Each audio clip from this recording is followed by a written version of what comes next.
My name is Daniel, 22 years old.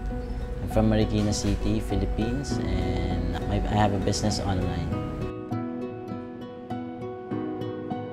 I started my transition 4 years ago. Matagal na, bata pa ako, I had a feeling na parang confused kasi syempre I'm feeling na parang hindi tama yung identify sa akin ng ibang mga tao. They're identifying me as female, and then I had a confusion that time to myself. Feeling ko kasi parang nagkakagusto ako sa girl. Actually, being a transgender, hindi siya choice eh. Ang transgender, they identify themselves as male. They were just in the women's body.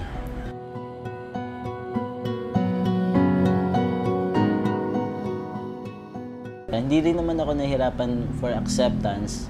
Nasa sayo pa rin naman yun eh. It's how you educate yourself, your differences from other people. So, siguro normal na rin. Actually, hindi ako nahirapan mag-out sa kanila. Because, siguro, habang nagsasama na lang kami, ay nakikita nila, I'm already expressing who I am, nagdadamit na ako ng ano. Kasi when you start transitioning, hindi ka lang nagda-transition physically. And then your family is also starting to transition with you. Hindi naman namin magagawang hindi siya i-accept, i-disown siya, di ba? Baka pag nag-against kami, baka lalong magrebelde. Diba, marami tayong nabalitaan ngayon na mga kabataan na may nangyari, na hindi na-accept, tapos papakamatay.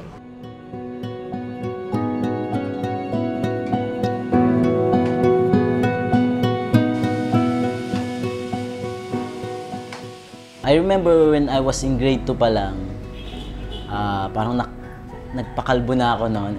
Nahihiya na ako pumasok. So, I needed to live as a female para ma-please yung mga tao. Yun. Pero, I never really feel comfortable, you know, expressing as a girl or a female.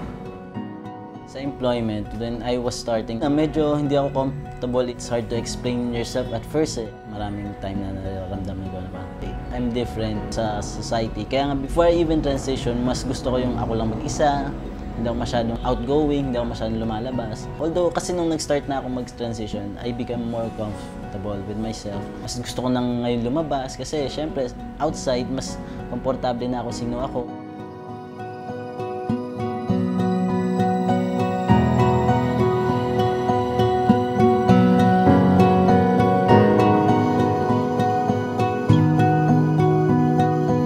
Okay naman ako, masaya ako where I am right now, pero I'm still striving to do something. Mas hinahanap yung purpose mo, why you're here. Ito siguro yung ano rin eh, something I love to do, kaya I went back to the advocacy. Kasi parang marami rin ako nakakausap na mga katulad ko na may problema.